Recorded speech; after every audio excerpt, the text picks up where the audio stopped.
Welcome to OM Report by Andre Alpa, your interview-focused podcast on topics from online marketing to internet startups. So today's OM Report with Tim Ash. Tim, please introduce yourself. Well, I'm Tim Ash, the CEO of SiteTuners. It's an agency based in San Diego, California. We specialize in conversion rate optimization, and I also run the Conversion Conference event series, and written a couple of books on landing page optimization. Right, so you're kind of educating the whole world about conversion optimization since very, very early on. Do you feel it was undervalued for a much, quite a long time, and it's just starting to get the position in the marketing that it should have? Well, I think the awareness of it has certainly grown. In fact, this year, content marketing as well as conversion optimization were ranked by eMarketer the #1 initiatives that online marketers are working on. But I think it's still undervalued because we focus on traffic acquisition because that's where the money is spent, but we don't realize that the best way to make it profitable is actually to do conversion rate optimization. So what do you think? Will there be, how much can it grow? Can it be like tenfold as much conversion optimization that we have to do? Well, certainly there's a need for it. As I like to say, there's a lot of ugly babies out there, websites and landing pages that are very awful. And if you think about the money, there's $1 being spent on conversion rate optimization for every $82 spent on driving traffic. So you tell me if that's in balance. Yeah, that's definitely in balance. I wonder if you have like a guts feeling where it's going to land. Is it going to be 1 to 10, or is it going to be 1 to 1, or 1 to 40? I think it'll never be 1 to 1 because you do need to spend the media and the dollars to drive the traffic. So what's the target? Where are you developing the market to? Because you're a major driver of the whole development, right? I see it growing by an order of magnitude. Eventually, the companies that are very successful with it will put in, it's kind of a lot of tools that will make it more effective, but they won't necessarily fall under a conversion rate optimization budget. Right. So things like marketing automation or third-party data append or being able to have behavioral targeting on your website, those aren't technically conversion things. Right. So they'll be in the marketing spend, but they'll also help the conversion optimization. Absolutely, the goal of them will be to improve conversions. Right, so I have because I'm a more SEO focused person, I guess since last year, since Penguin and Panda came out, and especially Panda that targeted, like good websites that are good for the users. I think at least since then, conversion optimization and how users behave when they come to the website is kind of on top of every SEO's mind. Do you also feel that kind of growing need for your books, for your services and so on? Yeah, absolutely. In fact, I spoke many years ago at SEO Moz at their annual conference, and I told 600 SEOs in the room that what they did didn't matter.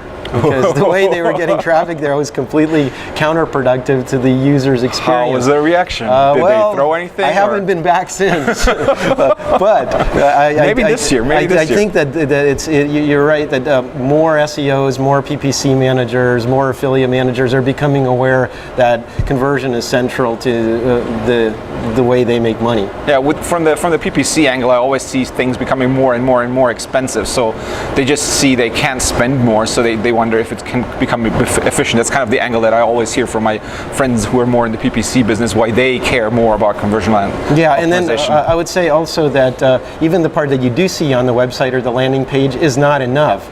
If you are lucky enough to get someone's email address, the importance of back-end systems, email marketing, marketing automation, lead scoring, data append, some of those other things I was mentioning are secret weapons behind the scenes. If you're not using those, you're never going to be able to match someone who is. So actually, if you want to do it the whole way through, it has to,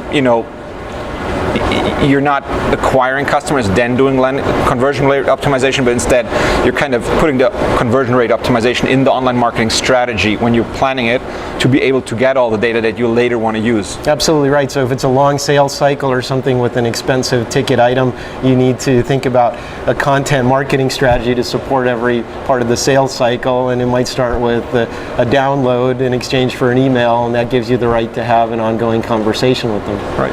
What are some things you could share, because you have the conference that you do worldwide? It's in Berlin, it's in London, it's in the States, in several cities. The US schedule is San Francisco in the spring, Chicago in the summer, and then Boston in the fall. Right, so it's like six times a year. Do you see some differences when you come to Europe? Are there like some special ticks of certain nations that you can share? I always remember that French people love to fill out stuff for newsletters and love getting newsletters. There's probably more stuff you could share. And they also like, would love to eat a lot of butter and stuff. That's true. No, but do you have like any national tics that you can always remember? Or well, I would say that the Americans are very aggressive about data collection. We have no illusions, unlike you Germans, that there's any online privacy at all. So we've just given up on that idea. So it's okay to use tactics that are a little more in your face and collect information. I think in countries like the UK and Germany especially, it's harder to get information out of people, so you kind of need to give them more content up front and establish trust that way before you ask for anything in return. Right. So who are mostly your customers? Are they mostly people that have like certain service online, where it's basically like one, big huge page selling service like a dating website, or is it mostly e-commerce websites or travel websites? What are your do you have a focus area, or like really The answer broadly? is all of the above. Okay, We're horizontal specialists. We focus on conversion, but we have a significant practice in e-commerce, another one in business-to-business lead gen, and the rest is business-to-consumer lead gen. So we worked in all those industries, in travel, lots in e-commerce, lead gen for financial services, consumer products, you name it. Nestle, Intuit, Google, Facebook are all our clients, and we also have a small business division, so we do help small businesses. So how big is SiteTuners, if I may ask? Well, we're pretty large and growing. We're no Google, but Okay, but isn't it hard to, because I at least in Germany, because I don't know what the market HR-wise look elsewhere, but in Germany it's really hard to get people who have experience and skills in that area. How do you educate your people? I mean, I think it's a deeper market in the U.S. and we have a core. We're based out of San Diego, and we have a core of senior consultants and grown-ups that are responsible for themselves that we work with nationally. So we're drawing from that national pool, and because of our thought leadership and stature in the industry, we can attract the best people. We also have to train quite a few. So we found that backgrounds in writing, in psychology, in usability are all a good starting point. Then you have to cross-train them in all of those other areas as well. Wow. Do you also sometimes help clients educate the people who work with you on the client side? Yeah, it's interesting you asked that. We actually have three main practice areas. The first are best practices redesigns or cleaning up websites. So kind of a blueprint for a high converting web experience. The second is, of course, testing and test strategy development. And the third is knowledge transfer. So mostly with our enterprise clients, we do a 360-degree company assessment and then teach them to fish, if you will, by getting the right organizational structure, the right skill set on their team, the right accountabilities and support of upper management. So it's really kind of being a change agent inside of their company. Wow. That's quite deep, but do you also like when you go into a company and try to kind of educate, do you try to tell different stories to different, let's say, target groups? Like the tech guys, you would tell something else than the upper management. How does that differ? Or how many different kind of target groups that you have to talk to in their individual language do you have in your mind when you think of bringing it into an organization? Well, in my book, Landing Page Optimization, I have a whole chapter. Can you devoted. show it, please? Well, absolutely, we'd be glad to do that. It's right there. It's like the classic. You have to have this book. Well, thank you. That's very kind of you. In the book, I have a whole chapter devoted to the kind of the politics and organizational side of pulling this off inside of your own company, and definitely the mindset of IT people versus agency and branding people is radically different. And of course, there are other stakeholders as well. You do have to speak to them in their own language, but I have some strategies in the book for kind of how to co-opt them and to get them to see the benefit of what you're doing for them. How did you become what you are? What have you done before? No, I mean, isn't it a fair question to ask? It is a fair question. Because it's quite a unique position you're in, I think, because you're one of the thought leaders on this topic. So I was wondering, how do you get there? Well, in retrospect, it seems like it was a pretty direct line, because as an undergraduate, I attended University of California, San Diego, had a dual major in computer engineering and cognitive science, which was in the psychology department. So hardware and wetware, if you will, or software and wetware. And so combine them both. Internet marketing is this interesting mix of being very accountable, granular, and measurable, and at the same time needing that art of the psychology, the neuromarketing, the direct response copywriting that takes the other side of the brain. So I like to think I'm using both sides. Right. So you mentioned the other department is the one where you redesign websites? Yes. So do you like try to make a blueprint without even looking at what the customer is actually doing, kind of trying to, without the let's say probably narrow view of the customer, how they think of their website and their product? Do you try to do it on a really white paper and then see how your crazy, maybe weird new ideas come together with the thoughts of the customer and then find something that's in between, or how does that usually work out? Well, we have two main flavors of redesigns, what we call a strategic jumpstart and a tactical jumpstart. Okay. A lot of companies come to us and say, we want higher conversion, but we're not going to switch content management systems, we're not going to program anything new, and we don't want to change our information architecture. Can you help us?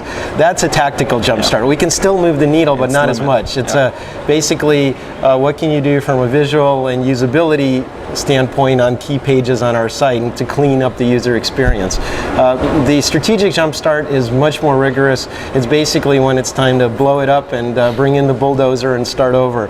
And the key there is really there's a very deep step of understanding your customers. We come up with use cases or user scenarios. Like personas or groups of customers? Personas I think are actually not that useful. They're, Mary is a cosmopolitan Manhattanite that likes to go to bars on Saturdays. That doesn't tell me how she would buy shoes. Right. You see what I mean? That's an interesting topic. We have a client in that area. Okay, well, we'd be glad to chat about it. But what we found is that you create personas based on our matrix architecture, or basically getting the right people through the right tasks in the right order. So we identify roles of people showing up at the site, what specific tasks they're trying to accomplish or what their intention is on that visit, and then we grade the site experience against that. So you get a kind of a narrated walkthrough of your site experience, and we assign a letter grade to that, or a number grade, I guess, in Germany. We fail a lot of our clients, but it gives us the insight by kind of walking a mile or a kilometer in our visitors' shoes. Don't worry, we'll get the mile. That we find out exactly what's wrong with the site. And we don't jump just the information architecture or wireframing right away. You have to understand what's broken before you try to fix it. And you do that for all the potential customer groups and their tasks that they want to accomplish. For each of them, you do a walkthrough. And that's a disciplined way to make sure there aren't any holes in your web experience. And then we'll take that through to information architecture, wireframing, and then visual mock-ups. We found that if you just hand off wireframes to designers, they're going to decorate the pages and destroy their focus and their intent and what the business purpose is.